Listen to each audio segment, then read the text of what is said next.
لا الہ الا اللہ محمد رسول اللہ، لا الہ الا اللہ محمد رسول اللہ، لا الہ الا اللہ محمد رسول اللہ۔ اعوذ باللہ من الشیطان الرجیم، بسم اللہ الرحمن الرحیم۔ ناظرین کرام، السلام علیکم ورحمۃ اللہ وبرکاتہ۔ پروگرام دینی و فقہی مسائل کے ساتھ ہم آپ کی خدمت میں حاضر ہیں۔ آج کے اس پروگرام میں جو مختلف سوالات ہمیں آپ لوگوں کی طرف سے ای میل کے ذریعے یا بذریعہ فون پوچھے گئے ہیں، ان پر ہم انشاءاللہ گفتگو کریں گے، اور ان سوالات کے جواب دینے کے لیے یہاں اسٹوڈیوز میں ہمارے ساتھ تشریف رکھتے ہیں مکرم و محترم مولانا ظہیر احمد خان صاحب اور مکرم و محترم مولانا منصور احمد ضیاء صاحب۔ سوالات کا آغاز کرتے ہیں۔ گزشتہ پروگراموں میں سے ایک پروگرام میں ہم نے فقہ کے علم کے حوالے سے بھی بعض اصطلاحات جو استعمال ہوتی ہیں ان میں سے چند ایک کا ذکر کیا تھا، اس پر کچھ گفتگو کی تھی۔ اس مرتبہ بھی جو سب سے پہلا سوال ہمارے پاس ہے وہ اس سے متعلقہ ہے، اور یہ سوال ابھی ہم پیش کریں گے مکرم منصور ضیاء صاحب کی خدمت میں۔ منصور صاحب، فقہ میں ایک اصطلاح جو ہے وہ قیاس کی استعمال ہوتی ہے، تو اس سے کیا مراد ہے، اور اگر اس کی کچھ مثالیں آپ ذکر کر دیں تو سمجھنے میں ہمیں آسانی ہو جائے گی۔ جی، بسم اللہ الرحمن الرحیم۔ جیسا کہ آپ نے ابھی ذکر کیا کہ پچھلے پروگراموں میں اس کا تذکرہ ہو چکا ہے، اور یہ بھی ذکر ہوا تھا کہ قیاس کی باری کب آتی ہے۔ سب سے پہلے تو جو استخراج مسائل کا سب سے بڑا اصول ہے وہ یہ ہے کہ قرآن کریم میں سے مسائل یا قرآن کریم میں سے جو مسائل ہیں وہ اخذ کیے جائیں۔ اس کے بعد سنت کی باری آتی ہے، پھر حدیث کی، آثار کی، پھر اجماع کی، پھر اجتہاد کی، اور محترم ظہیر خان صاحب نے پچھلے پروگرام میں تفصیل سے اجتہاد کے بارے میں بیان کیا تھا۔ اجتہاد جن بنیادوں پر ہوتا ہے ان بنیادوں میں سے ان کا ایک جو بنیاد ہے وہ قیاس کہلاتی ہے۔ تو قیاس کا لفظی مطلب تو اندازہ کرنا ہے کہ کسی چیز کو جانچنا اور پرکھنا، اور اس کو ایک مثال کو دوسری مثال کے مطابق اندازہ کرنا۔ اور اصطلاح میں قیاس کی تعریف یہ ہے کہ علت یا وجہ میں اشتراک کی بنیاد پر شریعت کی کسی نص کو بنیاد بنا کر، شریعت کی کسی واضح دلیل کو بنیاد بنا کر اس کی روشنی میں کسی نئے آمدہ مسئلے کا فیصلہ کرنا، یہ اصطلاحاً قیاس کہلاتا ہے۔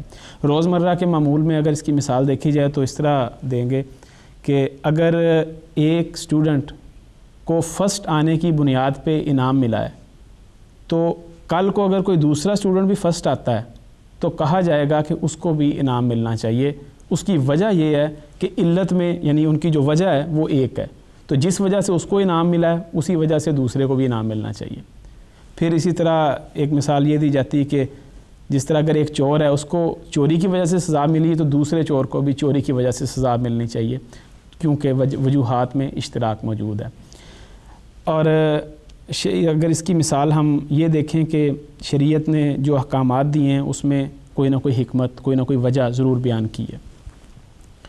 مثلا شراب کی حرمت کا ایک بڑا واضح تصور پایا جاتا ہے، قرآن کریم میں، احادیث میں بڑا واضح ذکر ہے کہ شراب حرام ہے۔ اور شراب حرام ہونے کی وجہ کیا ہے؟ شراب حرام ہونے کی وجہ یہ بیان کی ہے کہ یہ نشہ پیدا کرتی ہے۔ اصول یہ بن گیا کہ ہر وہ چیز جو نشہ پیدا کرے گی وہ ناجائز ہے۔ اب اگر کل کو کوئی سوال کرتا ہے کہ کیا بھنگ، چرس، افیون وغیرہ یہ جائز ہیں کہ نہیں، اگرچہ ہمارے پاس شریعت میں واضح رنگ میں نہیں لکھا ہوا کہ یہ چیز ناجائز ہے یا حرام ہے، ان ناموں سے ان کا ذکر نہیں ہے، بالکل ان ناموں سے ان کا ذکر نہیں ہے، تو ہم کیا کریں گے؟ یہ اصول قیاس کے سے مدد لیں گے کہ وجہ یہ تھی کہ شراب کے حرام ہونے کی وجہ نشہ پیدا کرنا ہے، تو چونکہ یہ چیزیں بھی نشہ پیدا کرتی ہیں اس وجہ سے یہ چیزیں بھی ناجائز ہوں گی، یہ چیزیں بھی حرام ہوں گی۔ تو یہ اس کا ایک چھوٹی سی مثال ہے۔ لیکن یہاں پہ ایک اور چھوٹی سی بات بھی عرض کروں کہ عبادات میں قیاس نہیں ہوتا. قیاس ویسے تو مسائل میں پیش آمدہ مسائل میں ہوتا ہے, لیکن عبادات میں قیاس نہیں کرنا. اور علماء اسلام کا یہ متفقہ مسئلہ ہے کہ جس چیز کے بارے میں نص موجود ہے, حدیث موجود ہے عبادات کے متعلق, اس میں آپ نے قیاس سے کام نہیں لینا. اس کی مثال یوں دی جاتی ہے کہ جرابوں پر مسح کرنے کی اجازت ہے, اور اس کی وجہ آن وسلم نے یہ بیان کی کہ حرج نہ ہو, کیونکہ بار بار جرابیں اتارنا, جرابیں پہننا ایک مشکل امر ہے. حرج سے مراد تنگی نہ ہو. بالکل. تو حرج سے بچانا, تنگی سے بچانا, اصل تکلیف, کسی قسم کی تکلیف سے بچانا ایک اس کی بنیادی وجہ ہے. اس وجہ سے جرابوں پر مسح کی اجازت دی گئی.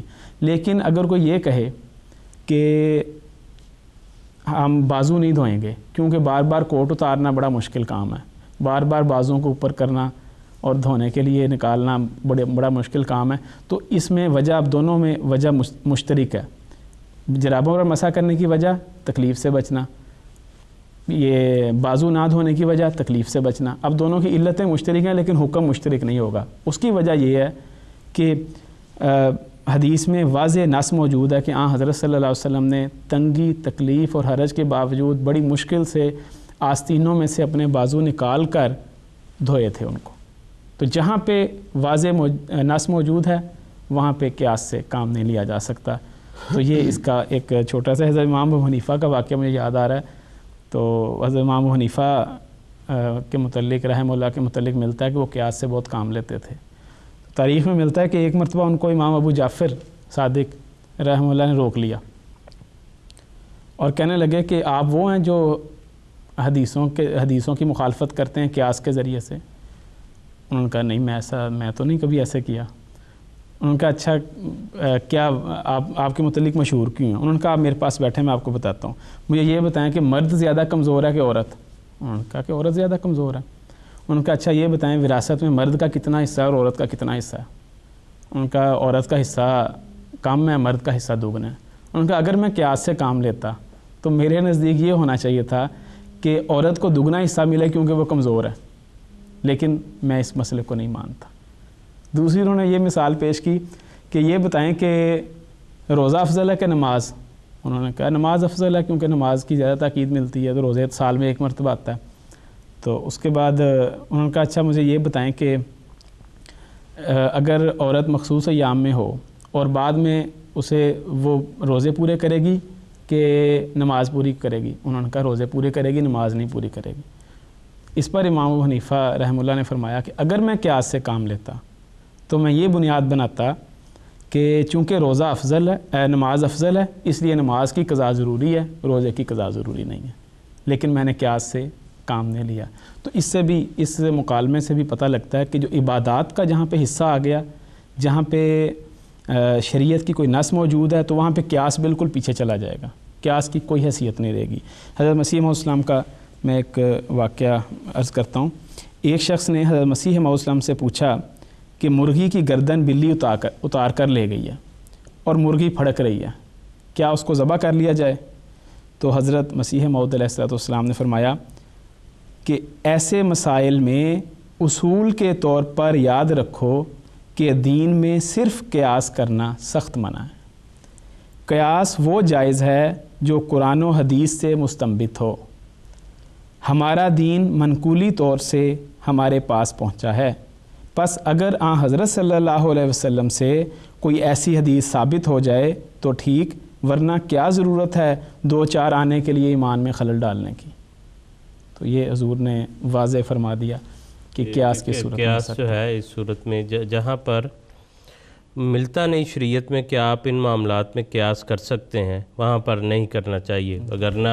اگر کوئی کہے کہ مغرب کی 3 رکعتیں ہیں اور وتر 3 رکعتیں پڑھی جاتی ہیں اور ان دونوں کو ایک ہی طرح پڑھا جانا چاہیے, تو وہ قیاس درست نہیں ہوگا, کیونکہ وہ عبادات میں جیسے حضور صلی اللہ علیہ وسلم نے سکھایا ہے اسی کے مطابق عمل کیا جائے. جی بالکل.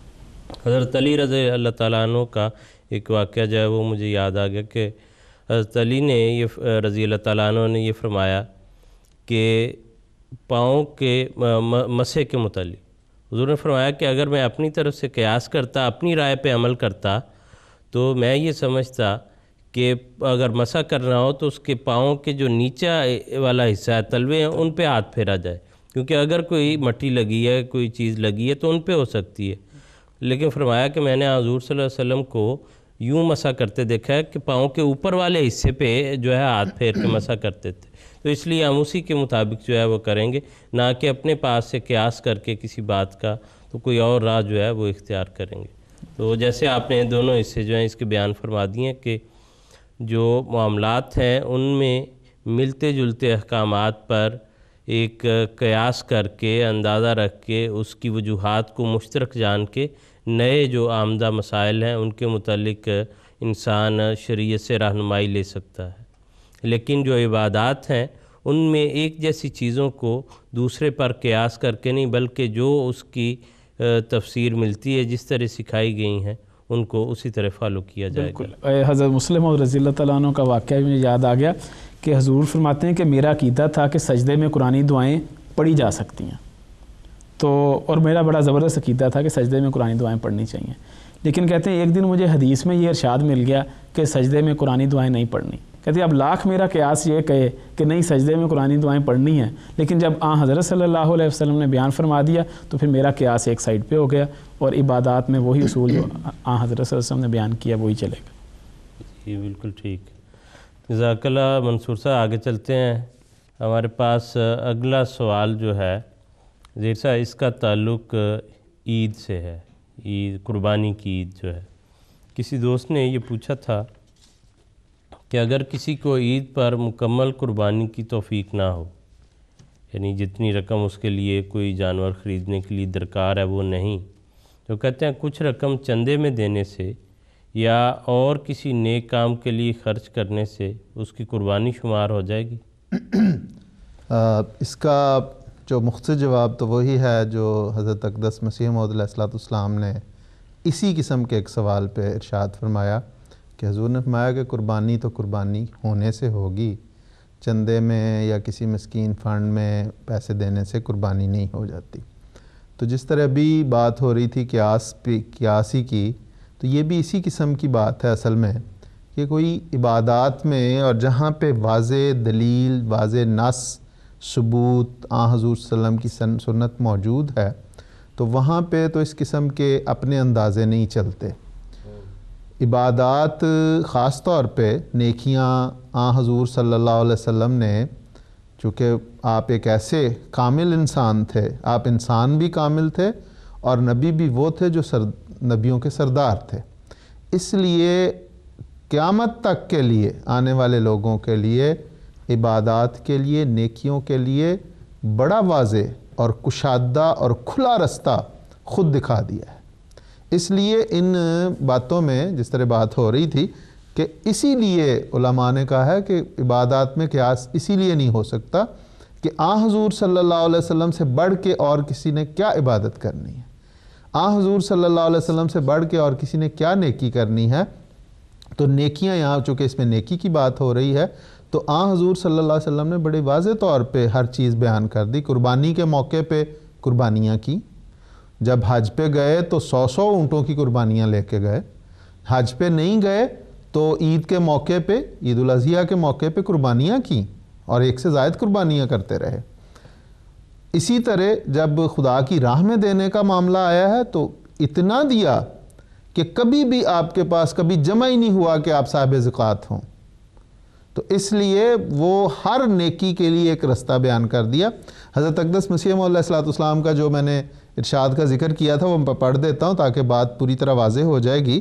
حضرت مسیح موعود علیہ السلام سے ایک شخص کی عرضی حضور کی خدمت میں پیش ہوئی، انہوں نے لکھا کہ میں نے تھوڑی سی رقم قربانی میں حصے کے طور پہ ڈال دی تھی، مگر ان لوگوں نے مجھے احمدی ہونے کے سبب اس حصے سے خارج کر دیا ہے، کیا میں وہ رقم قادیان کے مسکین فنڈ میں دے دوں تو میری قربانی ہو جائے گی؟ اس پہ حضرت مسیح علیہ السلام نے فرمایا، قربانی تو قربانی کرنے سے ہی ہوتی ہے، مسکین فنڈ میں روپیہ دینے سے نہیں ہو سکتی۔ اگر وہ رقم کافی ہے تو ایک بکرا قربانی کرو، اگر کم ہے اور زیادہ کی تم کو توفیق نہیں تو تم پر قربانی کا دینا فرض نہیں ہے۔ تو بڑی سیدھی اور بڑا واضح ارشاد بیان فرما دیا۔ اور یہ خیال کرنا کہ جی ضرورت مند ہیں کسی مسکین کو دے دیں، تو اگر مدینہ کی یا مکہ کی زندگی میں ہم دیکھیں حضور صلی اللہ علیہ وسلم کے عہد مبارک میں، تو صحابہ کے کوئی بہت اچھے حالات تو نہیں تھے، غربت کے، تنگی کے حالات تھے، ضرورت تھی لوگوں کو، لیکن یہ نہیں ہوا کہ حضور صلی اللہ علیہ وسلم نے وہ رقم کسی ضرورت مند کو اس طرح دے دی ہو، بلکہ قربانی کی، جی بالکل، جو موقع تھا اس کے مطابق وہ عمل کیا ہے۔ ٹھیک ہے جی، آگے چلتے ہیں۔ اگلا سوال جو ہے یہ منصور صاحب، اس کا تعلق زکوٰۃ سے ہے۔ سوال یہ ہے کہ اگر کسی نے اپنی کچھ رقم کسی کو قرض دے رکھی ہے اور اس پر سال گزر جاتا ہے تو کیا اس پر زکوٰۃ لاگو ہوگی؟ یار اس کے متعلق یہ عرض ہے کہ سب سے پہلے تو یہ دیکھنا ہے کہ جو رقم قرض دی گئی ہے وہ اتنی مقدار میں ہے کہ اس پر زکوٰۃ لاگو ہو سکے۔ وہ رقم جو اب نصاب ہے، نصاب زکوٰۃ تک پہنچنی چاہیے۔ نصاب یہ ہے کہ 7.5 تولہ سونا، اس کے برابر اگر رقم پہنچتی ہے اور پھر وہ رقم نہ صرف یہ کہ اس تک پہنچتی ہے بلکہ 1 سال تک وہ رقم محفوظ رہتی ہے تو پھر اس پر زکوٰۃ لاگو ہوتی ہے۔ 2.5% یا 2.5% کی شرح سے یہ زکوٰۃ لاگو ہوتی ہے۔ لیکن یہ کہ زکوٰۃ کس پر ہوگی، قارض یعنی جو قرض دینے والا اس پر ہوگی یا مقروض پر، اس کے متعلق یہ ہے کہ قارض یعنی زکوٰۃ دینے والے پر، قرض دینے والے پر زکوٰۃ نہیں ہوگی۔ اس کی وجہ یہ ہے کہ رقم اس کے تصرف سے نکل جاتی ہے، اس کے پاس نہیں رہتی، یعنی وہ یہ نہیں کر سکتا کہ اپنی اس رقم سے اگر چاہے تو اس کو تجارت میں لگا سکے یا کسی مفید کام میں لگا سکے اور اس سے پھر آمد پیدا کر سکے۔ جب وہ اسے آمد نہیں پیدا کر سکتا تو وہ زکوٰۃ سے بھی اس حصے کے متعلق وہ زکوٰۃ سے جتنی اس نے قرض دی تھی وہ زکوٰۃ سے مستثنیٰ ہو جائے گا۔ اور مقروض البتہ جو ہے وہ پھر زکوٰۃ دینے کا پابند ہوگا، لیکن مقروض کے متعلق بھی حضرت مسلم اور رضی اللہ تعالیٰ عنہ نے یہ شرط بیان فرمائی ہے۔ حضور فرماتے ہیں کہ مقروض پر زکوٰۃ کی ایک شرط یہ ہے کہ اس نے بھی روپیہ تجارت میں لگایا ہو اور اس کو بڑھا رہا ہو۔ اگر اس نے وہ رقم قرض لی ہے اور اپنے کھانے پینے کی اشیاء پر خرچ کر لی ہے، یا اس نے وہ رقم اپنی کسی ایسی ضرورت پر استعمال کر لی ہے جس پر زکوٰۃ نہیں ہوتی، مثلا گھر مکان بنانے کے لیے اس نے اس کو خرچ کر لیا ہے، یا گھر میں کوئی ایسی ضرورت کی چیز ہے جو استعمال ہوتی ہے، تو اس پر زکوٰۃ نہیں لاگو ہوگی۔ اس کے متعلق حضرت مسلم رضی اللہ تعالیٰ عنہ کا ارشاد میں پڑھ دیتا ہوں۔ حضور فرماتے ہیں، ہماری رائے میں زکوٰۃ قرض لینے والے پر ہوگی۔ زکوٰۃ اس پر واجب ہوتی ہے جس نے قرض لیا ہو، اور جس نے روپیہ قرض دیا ہوتا ہے اس کو زکوٰۃ معاف ہو جاتی ہے۔ عقلاً بھی یہی فتویٰ زیادہ درست ہے، کیونکہ اسلام میں سود لینا ناجائز ہے۔ پس جو شخص کسی کو روپیہ قرض دے گا وہ اس سے فائدہ نہیں اٹھا سکے گا، وہی شخص اس سے فائدہ اٹھا سکے گا جو روپیہ قرض لے گا۔ پس زکوٰۃ بھی اسی شخص پر ہونی چاہیے جس کے تصرف میں وہ روپیہ ہے، مگر اسلامی تعلیم کے مغز کو مد نظر رکھتے ہوئے صرف اس صورت میں روپیہ قرض لینے والے پر زکوٰۃ واجب ہوگی جب کہ اس نے روپیہ تجارت وغیرہ میں لگایا ہو اور وہ اس سے نفع اٹھاتا ہوا۔ یہ حضرت مسلم رضی اللہ تعالیٰ عنہ کا بنیادی ارشاد۔ جی ٹھیک ہے منصور صاحب، جزاک اللہ۔ خان صاحب آگے جو سوالات ہیں، 2 سوال ہیں، آپ دونوں بزرگوں کی خدمت میں باری باری جو ہے وہ میں عرض کر دوں گا۔ اسراء اور معراج کا ذکر جو ہے وہ قرآن کریم میں اور احادیث میں ملتا ہے۔ ان دونوں واقعات کی ایک قدر جو ہے وہ لمبی تفصیل ہے، اور بسا اوقات یہ ہوتا ہے کہ لوگوں کے نزدیک یہ دونوں واقعات گڈمڈ ہو جاتے ہیں، خلط ملط ہو جاتے ہیں، تو اس لیے کسی دوست نے اس کی تفصیل جو ہے وہ پوچھی تھی آسٹریلیا سے ہم سے کہ ان دونوں کو الگ طور پہ اگر ہم بیان کرتے ہیں، تو آپ کی خدمت میں یہ درخواست ہے کہ اگر آپ واقعہ اسراء کے متعلق جو ہے وہ تفصیل بتا دیں، تو پھر واقعہ معراج کے متعلق منصور صاحب جو ہیں ان سے ہم بات کریں گے انشاءاللہ۔ جی وسیم صاحب، اسراء کا جو لفظی مطلب ہے، اس کا مطلب ہوتا ہے کہ رات کے وقت سفر کرنا، ایک جگہ سے دوسری جگہ جانا۔ حضور صلی اللہ علیہ وسلم کے عہد مبارک میں، آپ کی حیات طیبہ میں یہ جو واقعات ملتے ہیں جس میں آن حضور صلی اللہ علیہ وسلم کو کشفی طور پر دور دراز کے علاقوں اور آسمانوں کی سیر کروائی گئی، ان دو واقعات یا اس قسم کے واقعات کے متعلق اسراء اور معراج کے لفظ استعمال ہوتا ہے۔ تو چونکہ آپ نے فرمایا کہ میں اسراء کے متعلق کچھ عرض کر دوں، تو اسراء کا واقعہ جو آن حضور صلی اللہ علیہ وسلم کا جس کا سورہ بنی اسرائیل میں ذکر آیا ہے، یہ وہ واقعہ ہے جس میں حضرت اقدس محمد مصطفیٰ صلی اللہ علیہ وسلم کو کشفی طور پر مدینہ سے مکے سے بیت الاقصیٰ یعنی جو یروشلم کا علاقہ تھا اس طرف کی سیر کروائی گئی، اور اس میں جو مختلف کتابوں نے اس کو بیان کیا ہے، احادیث کی کتابوں میں بھی اس کا ذکر آتا ہے، سیرت کی کتابوں میں بھی ذکر ہے، ہمارے جماعتی جو لٹریچر ہے اس میں سیدنا حضرت مسلم رضی اللہ تعالیٰ عنہ نے مختلف جگہ پہ اور خاص طور پہ تفسیر کبیر میں اس کی بڑی تفصیل بیان کی ہے۔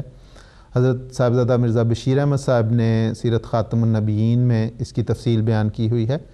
تو یہ جو اسراء کا واقعہ ہے یہ دراصل مکی زندگی میں آن حضور صلی اللہ علیہ وسلم کے اس عہد مبارک میں جو مکہ میں آپ گزارا، اس میں آپ ہجرت مدینہ سے قریباً 6 مہینے یا 1 سال پہلے گویا 11 نبوی یا 12 نبوی میں یہ واقعہ حضور صلی اللہ علیہ وسلم کے ساتھ پیش آیا، اور جو اس واقعے کے شواہد ہیں اس میں یہ واقعہ آپ کی زوجہ مطہرہ حضرت خدیجہ رضی اللہ تعالیٰ عنہ اور آپ کے عزیز چچا حضرت ابو طالب رضی اللہ تعالیٰ عنہ، ان دونوں کی وفات ہو چکی تھی، شیب ابی طالب کے بعد کا واقعہ ہے۔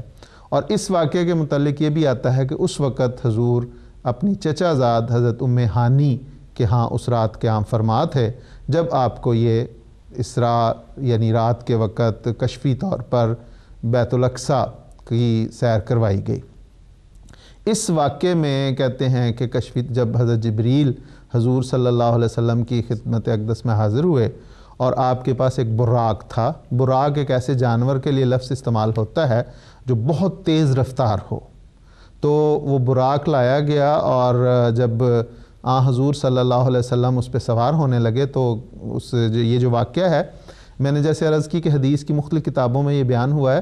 حضرت مسلم رضی اللہ تعالیٰ عنہ نے اس واقعے کی تحقیق میں یہ بیان فرمایا ہے کہ ابن جریر جو بہت بڑے مفسر گزرے ہیں، انہوں نے اپنی تفسیر میں اس واقعے کو حضرت انس بن مالک کی روایت سے بیان کیا ہے، اور حضرت مسلم رضی اللہ تعالیٰ عنہ کی تحقیق کے مطابق یہ جو بیان ہے ابن جریر میں حضرت انس بن مالک کی جو روایت ہے یہ سب سے بہتر اور قریب ترین ہے اس واقعے کی۔ تو اس میں حضرت انس بن مالک کی روایت کے مطابق حضور صلی اللہ علیہ وسلم کی خدمت اقدس میں حضرت جبریل حاضر ہوئے، براق لے کے آئے، حضور اس پہ سوار ہونے لگے تو اس نے اپنی دم ہلائی، تو اس وقت حضرت جبریل نے اس براق کو کہا کہ دیکھو اس وقت تم پر ایک ایسی ہستی سوار ہونے لگی ہے، اس جیسی ہستی اس سے پہلے کبھی تم پہ سوار نہیں ہوئی ہوگی۔ چنانچہ حضور صلی اللہ علیہ وسلم اس پہ سوار ہوئے اور پھر حضور کا یہ سفر جاری ہوا۔ راستے میں چلتے ہوئے کچھ دور گئے تو راستے میں ایک بڑھیا آپ کو ملی، اور حضور صلی اللہ علیہ وسلم نے حضرت جبریل سے پوچھا کہ یہ کون ہے، تو حضرت جبریل نے کہا کہ آپ چلتے رہیں اور کوئی ضرورت نہیں ہے اس طرف توجہ کرنے کی۔ پھر کچھ سفر اور طے کیا تو راستے میں ایک شخص آپ حضور صلی اللہ علیہ وسلم کو اپنی طرف بلاتے ہوئے دکھائی دیا، تو اس موقع پہ حضرت جبریل نے حضور صلی اللہ علیہ وسلم کی خدمت میں فرمایا کہ عرض کی یا کہا کہ محمد آپ چلتے رہیں اور اس طرف توجہ دینے کی ضرورت نہیں ہے۔ اس کے بعد حضور صلی اللہ علیہ وسلم پھر کچھ دور گئے تو کچھ سفر طے کیا، تو اس پہ حضور صلی اللہ علیہ وسلم کو کچھ لوگ ملے جنہوں نے آپ کو السلام علیکہ یا اولو، السلام علیکہ یا آخرو، السلام علیکہ یا حاشر، تو ان الفاظ میں آپ کو سلام کہا۔ تو حضرت جبریل نے حضور صلی اللہ علیہ وسلم سے کہا کہ محمد ان کو صلی اللہ علیہ وسلم ان کے سلام کا جواب دیں۔ حضور صلی اللہ علیہ وسلم نے انہیں سلام کا جواب دیا۔ اس کے بعد پھر اسی طرح کا ایک گروہ ملا، انہوں نے بھی حضور کو اسی طرح سلام کہا اور حضور نے اس کا جواب دیا۔ اس کے بعد حضور مسجد اقصی پہنچے اور وہاں پہ حضرت جبریل نے حضور صلی اللہ علیہ وسلم کی خدمت میں 3 پیالے پیش کیے. ایک دودھ کا پیالہ تھا، ایک شراب کا پیالہ تھا، ایک پانی کا پیالہ تھا. حضور صلی اللہ علیہ وسلم نے دودھ کو قبول فرما لیا اور شراب اور پانی کو رد کر دیا. تو حضرت جبریل نے حضور کو کہا کہ محمد آپ صلی اللہ علیہ وسلم آپ نے فطرت کے عین مطابق فیصلہ کیا اور دودھ کو قبول کیا ہے، اور پانی اور شراب کو رد جو کیا ہے، اگر آپ پانی قبول کر لیتے تو آپ بھی غرق ہوتے، آپ کی قوم بھی غرق ہو جاتی، اور اگر آپ شراب کو قبول کرتے تو آپ بھی گمراہ ٹھہرتے، آپ کی قوم بھی گمراہ ہوتی. اور اس کے بعد پھر حضرت جبریل نے حضور صلی اللہ علیہ وسلم کو اس بڑھیا کے متعلق بتایا کہ وہ دراصل دنیا تھی اور اس کی عمر میں سے صرف اتنا کی حصہ باقی رہ گیا تھا جتنی اس کی عمر تھی، اور وہ چاہتی تھی کہ آپ اس کی طرف توجہ دیں، تو آپ نے دنیا کی طرف توجہ نہیں دی. پھر جو شخص آپ کو بلا رہا تھا وہ خدا کا دشمن ابلیس تھا، جو چاہتا تھا کہ آپ اپنے رستے سے ہٹ جائیں اور اس کی طرف مائل ہوں. تو اس لیے میں نے آپ کو اس کی طرف توجہ دینے سے روکا تھا. اور بعد میں جو آپ کو 2 گروہ ملے ہیں وہ دراصل انبیاء تھے جو آپ کو سلامتی بھیج رہے تھے. اور کہتے ہیں کہ وہاں پہ اس موقع پھر حضور صلی اللہ علیہ وسلم کی خدمت میں حضرت آدم اور دیگر انبیاء حاضر ہوئے اور حضور صلی اللہ علیہ وسلم نے آپ کو ان انبیاء کو نماز کی امامت کروائی.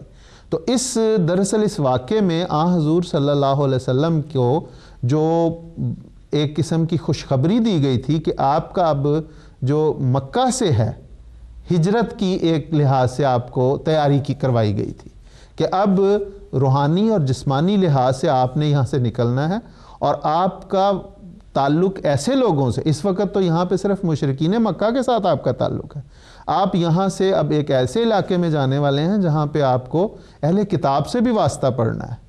تو یہ اسراء کا واقعہ ہے جس میں حضور صلی اللہ علیہ وسلم کو مکے سے بیت الاقصیٰ کی سیر کروائی گئی، اور یہ واقعات اس میں پیش ہے.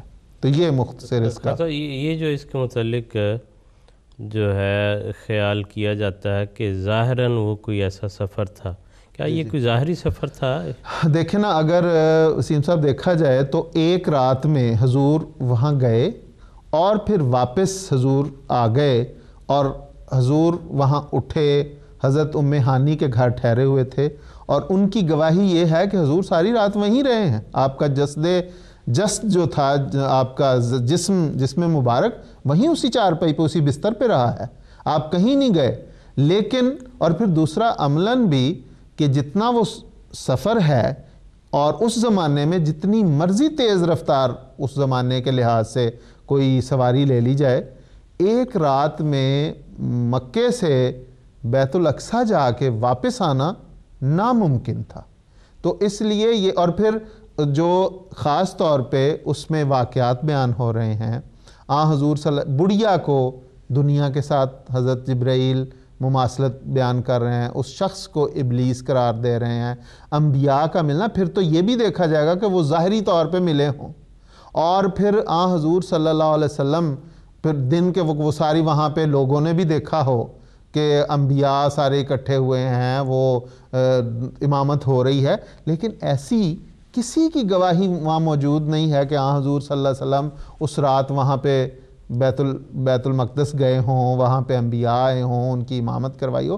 تو یہ بہت ساری ایسی دلائل ہیں جو اس کے حوالے سے بیان کیے جا سکتے ہیں کہ یہ ظاہری واقعہ. مسجد اقصیٰ اس وقت فزیکل ایگزسٹ بھی کرتی تھی؟ نہیں، مسجد اقصیٰ تو دیکھا حضرت عمر رضی اللہ تعالیٰ عنہ کے زمانے میں وہ بنی ہے مسجد کے طور پہ. حضور صلی اللہ علیہ وسلم کے زمانے میں تو وہ اس وقت مسجد تھی بھی نہیں، وہاں پہ میدان تھا، ایک میدان تھا. جی بالکل. جی ٹھیک ہے خضر، ہمارا خیال تو یہ تھا کہ ہم ان دونوں جو ہیں واقعات ان پہ آج کی نشست میں بات کر سکیں گے، لیکن ظاہر ہے کہ یہ دونوں تفصیل طلب باتیں ہیں، اور مقصد یہی تھا کہ تفصیل اس کی جو ہے وہ ہم سن لیں تاکہ ایک تسلسل میں ایک واقعہ جو ہے وہ ہمارے سامنے آ جائے. تو دوسرا حصہ جو ہے واقعہ معراج، وہ انشاءاللہ منصور صاحب اگلے پروگرام میں ہم وہاں سے آغاز کریں گے اور واقعہ معراج کا بیان جو ہے وہ آپ سے انشاءاللہ سنیں گے۔ آج کے ہمارے پروگرام کا وقت اپنے اختتام کو پہنچتا ہے۔ اگلے پروگرام میں ہم واقعہ معراج سے آغاز کر کے تو پھر باقی سوالات جو ہیں انشاءاللہ ان پہ گفتگو کریں گے۔ اجازت دیجیے، السلام علیکم ورحمۃ اللہ وبرکاتہ۔ لا الہ الا اللہ محمد رسول اللہ، لا الہ